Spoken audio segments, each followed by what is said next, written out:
The deep dive के एक और नए गहन विश्लेषण में स्वागत है। आज हम इतिहास के एक ऐसे शानदार दौर की बात करने वाले हैं, मतलब एक ऐसा समय जिसे अक्सर मेन स्ट्रीम चर्चाओं में वो जगह नहीं मिलती जिसका वो हकदार है। बिल्कुल। हम बात कर रहे हैं दक्षिण भारत के 9वीं से 15वीं सदी के इतिहास की। हाँ, और आज की इस चर्चा के लिए हमने बहुत सारे स्रोतों को खंगाला है, जैसे इतिहास के कई विस्तृत वीडियो, आईएएस की अध्ययन सामग्री और इग्नू के कुछ बहुत ही बेहतरीन अकादमिक लेख भी। सही कहा। साथ ही कला और वास्तुकला से जुड़े कई प्रामाणिक लेखों का एक बड़ा स्टैक भी हमारे पास है। और मैं साफ कर दूं कि हमारा मकसद सिर्फ राजाओं की लिस्ट या युद्ध की तारीखें रटना नहीं है। एकदम सही। ये सिर्फ तलवारों की कहानी नहीं है, ये कहानी है दुनिया के सबसे उन्नत अंतःस्थानीय प्रशासन की, वास्तुकला के ऐसे चमत्कारों की जो आज भी हैरान करते हैं। और उन खतरनाक राजनीतिक गुटबाजियों की जिन्होंने बड़े बड़े साम्राज्यों को अंदर से खोखला कर दिया। तो चलिए इस खजाने को एक एक करके खोलते हैं। शुरुआत करते हैं 9वीं सदी के उस समय से, जब दक्षिण भारत में काफी उथल-पुथल मची हुई थी। पल्लव और पांड्य राजवंश आपस में लगातार लड़ रहे थे। और इसी आपसी लड़ाई का फायदा उठाया एक बहुत ही चतुर रणनीतिकार ने, विजयालय चोल। बिल्कुल। विजयालय ने इन दोनों की कमजोरी को भांप लिया और लगभग 850 ईस्वी में तंजौर पर कब्जा कर लिया। हाँ, और वहां निशुंभ सुदिनी देवी का एक बहुत भव्य मंदिर भी बनवाया। और बस यहीं से चोल वंश की नींव पड़ी, जो अगले 400 सालों तक टिकने वाला था। लेकिन ये सफर इतना आसान नहीं था। विजयालय के बाद जब परांतक प्रथम आए तो उन्होंने मदुरै को जीता और मदुरै कोंडा की उपाधि ली। मदुरै कोंडा मतलब मदुरै को जीतने वाला, राइट? सही कहा। हाँ, लेकिन इसके तुरंत बाद चोलों को एक बहुत बड़ा झटका लगा। उत्तर से राष्ट्रकूटों ने हमला कर दिया। 949 ईस्वी में तक्कोलम का युद्ध हुआ। इसी युद्ध में राजकुमार राजादित्य मारे गए थे ना? सही कहा। ये हार चोलों के लिए बहुत विनाशकारी थी। ऐसा लगा जैसे ये साम्राज्य शुरू होने से पहले ही खत्म हो जाएगा। लेकिन वो खत्म हुए नहीं, बिल्कुल नहीं। ये हार असल में एक लंबी छलांग से पहले की खामोशी थी। उन्होंने अपनी कमियों को पहचाना, प्रशासन सुधारा और फिर अगली सदी में जो वापसी की वो इतिहास में दर्ज हो गई। राजराज प्रथम और राजेंद्र प्रथम का दौर। एकदम सही। राजराज प्रथम का नाम आते ही तो मतलब एक स्वर्णिम युग शुरू हो जाता है। उन्होंने उत्तरी श्रीलंका पर विजय प्राप्त की और उसे एक नया नाम दिया, मुम्मुद्दी चोल मंडलम। लेकिन मुझे जो सबसे ज्यादा हैरान करता है वो है उनके द्वारा बनाया गया वास्तुकला का चमत्कार, तंजौर का बृहदेश्वर मंदिर। मतलब मैंने पढ़ा है कि इसके शिखर पर एक ही ग्रेनाइट का पत्थर रखा है जिसका वजन 80 टन है। बाप रे, 80 टन! और वो भी बिना किसी क्रेन या आधुनिक हाइड्रोलिक लिफ्ट के। वही तो, वो पत्थर वहां पहुंचा कैसे, यह आज भी वैज्ञानिकों के लिए एक पहेली है। देखिए, ज्यादातर इतिहासकार और इंजीनियर मानते हैं कि उन्होंने मिट्टी का बहुत लंबा रैंप या ढलान बनाया होगा। अच्छा। हाँ, और मंदिर की ऊंचाई 216 फीट है, तो उस कोण को कम रखने के लिए ये रैंप शायद 6 किलोमीटर दूर से शुरू होता था। फिर हाथियों और मजदूरों की मदद से उस पत्थर को रोलर्स पर खींचकर ऊपर ले जाया गया। क्या बात है!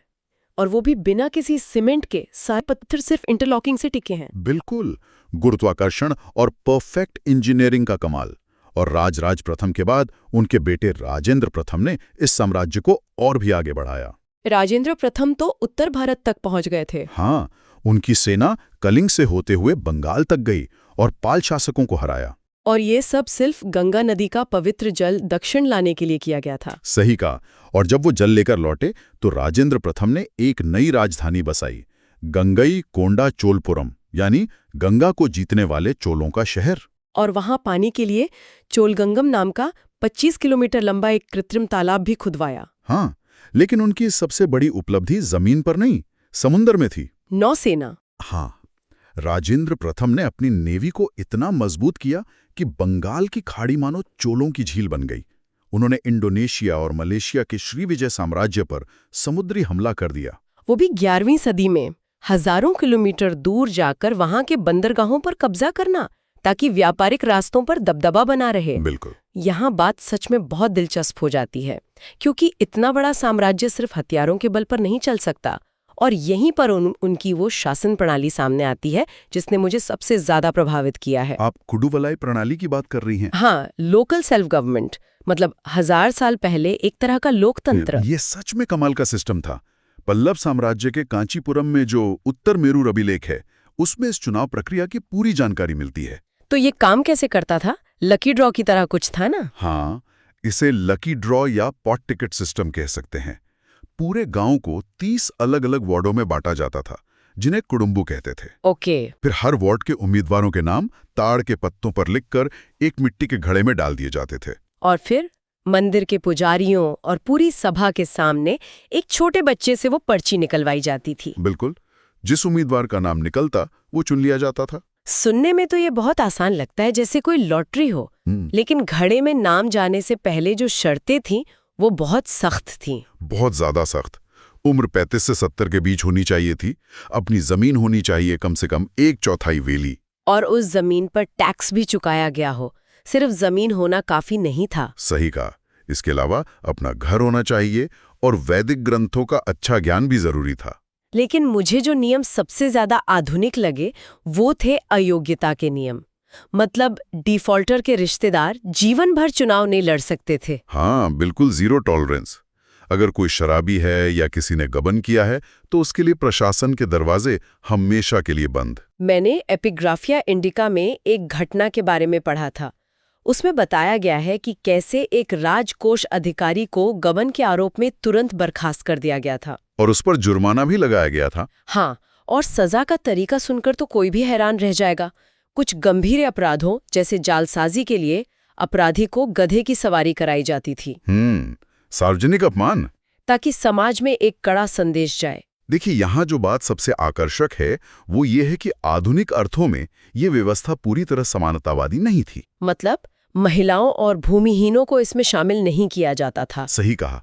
सत्ता ज्यादातर संपत्ति वाले और शिक्षित वर्ग के पास ही रहती थी। लेकिन फिर भी अगर हम जवाबदेही और पारदर्शिता की बात करें तो ये ब्रिटिश मैग्ना कार्टा से सदियों आगे की सोच थी। एकदम सही बात है। और सिर्फ प्रशासन ही नहीं, कला के क्षेत्र में भी चोल किसी से पीछे नहीं थे। पत्थर और कांसे में उन्होंने जो विरासत छोड़ी है वो आज भी जिंदा है। चोल कांस्य मूर्तियों की बात कर रही हैं आप? हाँ, खासकर वो नटराज की मूर्तियां जो मंदिरों के उत्सवों के लिए बनाई जाती थीं, ताकि उन्हें मंदिर के बाहर ले जाया जा सके। उनकी ढलाई की प्रक्रिया बहुत ही जटिल थी। इस तकनीक को लॉस्ट वैक्स या मोम खो जाने की तकनीक कहते हैं। इसका इतिहास तो मोहनजोदाड़ो के डांसिंग गर्ल तक जाता है ना? बिल्कुल। ये प्रक्रिया बहुत ही धैर्य का काम थी। पहले मूर्तिकार मोम का एक बहुत ही बारीक मॉडल बनाता था। फिर उस मोम के मॉडल पर कावेरी नदी की खास मिट्टी का लेप लगाकर एक सांचा तैयार किया जाता था। और जब वो सांचा सूख जाता था तो उसे गर्म करते होंगे? हाँ, गर्म करने से अंदर का मोम पिघल कर बाहर निकल जाता था। इसीलिए इसे मोम खो जाना कहते हैं। और उस खाली जगह में पिघला हुआ कांसा या ब्रॉन्ज डाल दिया जाता था। और जब धातु ठंडी हो जाती तो मूर्ति निकालने के लिए उस मिट्टी के सांचे को तोड़ना ही पड़ता था। एकदम सही। ये सच में मेरे लिए एक आहा मोमेंट था, क्योंकि सांचा टूट जाता है, इसका मतलब दुनिया में मौजूद हर एक चोल कांस्य मूर्ति पूरी तरह से अद्वितीय है। बिल्कुल, उसकी कोई दूसरी 100% सटीक कॉपी बन ही नहीं सकती। ये तो कमाल है। लेकिन कोई भी सुनहरा दौर हमेशा के लिए तो नहीं रहता। 13वीं सदी आते आते चोल साम्राज्य का पतन शुरू हो गया। हाँ, और जब ये बड़ा वटवृक्ष गिरा तो दक्कन के इलाके में सत्ता का एक नया संघर्ष शुरू हो गया। मुख्य रूप से 4 नए साम्राज्य उभर कर आए। देवगिरी के यादव, जिनकी स्थापना भिल्लम पंचम ने की थी। वारंगल के काकतीय, जहां प्रतापरुद्र प्रथम का शासन था। और द्वारा समुद्र के होयसल और सुदूर दक्षिण में मदुरै के पांडे। लेकिन दिक्कत ये थी कि ये चारों एक दूसरे से लड़ने में इतने व्यस्त थे कि उन्होंने उत्तर से आने वाले खतरे को देखा ही नहीं। दिल्ली सल्तनत का प्रवेश। बिल्कुल।